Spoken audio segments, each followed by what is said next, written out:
حضرت عیسیٰ علیہ السلام کے پاس ایک شخص آیا، کہنے لگا میں نے آپ کے ساتھ رہنا ہے ہمیشہ۔ امام راضی نے لکھا ہے میں نے ہمیشہ آپ فرمانے لگے میں ضرور ساتھ رکھوں گا، پر دنیا داری کا مطالبہ نہ کرنا۔ جی تو اس پیر دے بندے کی مرید ہو، جن مرید ہو یا دکان ہی نہ چمکے، کیا مطلب ہوا بیعت ہونے کا؟ اتنی دیر کے مرید ہوئے ہیں تو کوئی فائدہ نہیں ہوا، نہ کاروبار چمکا نہ دکان بنی۔ الٹا پیر صاحب کہتے ہیں سود بند کر دو، دھوکے بند کر دو، فریب بند، جتوں ہوندہ پہ ہو تو بھی نہیں ہون دیں دے، کیا فائدہ ہے نا جی؟ تو کوئی مکر فریب ہی نہیں، دجل ہی نہیں، سادہ سادہ کام کیسے ہوگا؟ حضرت عیسیٰ علیہ السلام کہنے لگے میرے ساتھ رہنا ہے تو دنیا داری سے، بولیے دنیا داری سے بچنا۔ کہنے لگا جی بالکل صحیح ہے۔ آپ فرمانے لگے چلو ٹھیک ہے۔ حضرت عیسیٰ نے چاہا کہ اس کا امتحان کریں، فرمایا پہلے دن وہ آیا ہے صحبت صلح میں رہنے کے لیے، خیر سیکھنے کے لیے۔ حضرت عیسیٰ علیہ السلام فرمانے لگے کتنی روٹیاں کھائے گا؟ کہنے لگا ایک۔ آپ نے 3 روٹیاں منگوائی، ایک خود کھائی، ایک اس کو کھلائی، تیسری وہیں رکھی، اور جناب عیسیٰ دریا پہ وضو کرنے تشریف لے گئے۔ واپس آئے تو روٹی کوئی نہیں تھی وہاں۔ فرمایا روٹی کس نے کھائی ہے؟ کہنے لگا کوئی پتہ نہیں۔ جناب عیسیٰ علیہ السلام نے نا اس کو معجزہ دکھایا۔ ایک ہرن جا رہی تھی، اس کے ساتھ 2-3 چھوٹے چھوٹے بچے تھے۔ حضرت عیسیٰ علیہ السلام نے ہرن کا ایک بچہ پکڑا، اس کو ذبح کیا۔ ہرن بھی کھڑی ہو گئی، باقی بچے بھی کھڑے ہو گئے، ذبح کیا، اور ذبح کر کے اس کا گوشت بھونا، اس کو بھی کھلایا، خود بھی اتنا کھایا کہ سیر ہو گئے، ڈکار آنے لگے۔ فرمایا کھایا نا تم نے؟ لگا حضور کھایا ہے۔ فرمایا پیٹ میں بھی ہے؟ کہا ہے۔ ہرن کے بچے کی ہڈیاں پڑی ہوئی تھیں، جناب عیسیٰ نے ساری ہڈیاں کٹھی کر کے فرمایا کم باذن اللہ، اللہ کے حکم سے کھڑا ہو جا۔ وہ ہرن کا بچہ پھر زندہ ہو گیا۔ آپ فرمانے لگے ہرن کے بچے کا گوشت تیرے پیٹ میں بھی ہے، میرے پیٹ میں بچہ وہ جا رہا ہے، اب تو بتا دے روٹی کس نے کھائی ہے، اب تو بتا دے۔ کہنا جی کوئی پتہ نہیں مجھے پتا۔ حضرت عیسیٰ علیہ السلام اس کو ساتھ لے گئے، دریا کے اس پار جانا تھا۔ فرمایا ہاتھ پکڑا چلو گزرو۔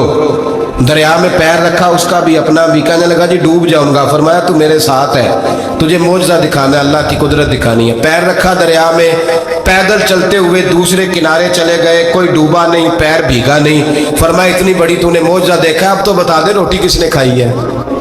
کہنے لگا جی پتا مجھے خبر، حالانکہ سانو سارا ہی پتا ہوتا ہے، پتہ نہیں مجھے، بولے بن جاتے ہیں نا منٹ میں۔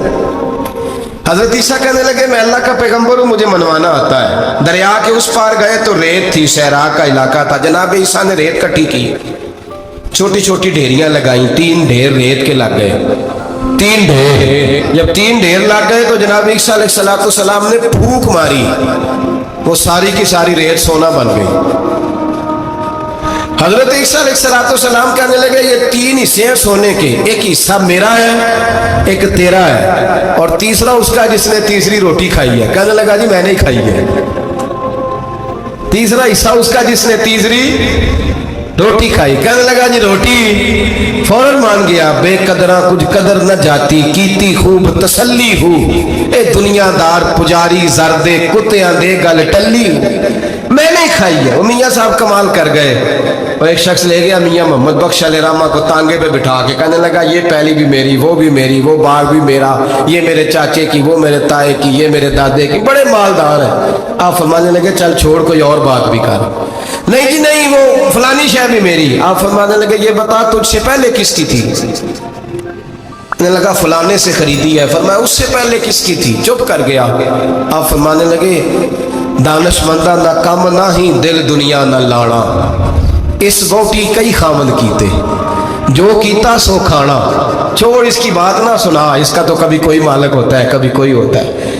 کہنے لگا جی میں نے ہی کھائی ہے روٹی۔ تو حضرت عیسیٰ کہنے لگے تو نے ظلم کیا، نبی کی صحبت پر تو نے ایک روٹی کو فوقیت دی، ایک روٹی، اور مجھے دھوکہ دیا اللہ کے پیغمبر کو۔ فرمایا جا میں نے مال کا کیا کرنا ہے، سارا ہی سونا تیرا ہے، 3 ڈھیریاں تو ہی رکھ لے۔ حضرت عیسیٰ کہہ کے گزرے تو پیچھے سے ڈاکو آ گئے، تلواریں ہاتھ میں، 2 ڈاکو، سونا پڑا ہوا دیکھا۔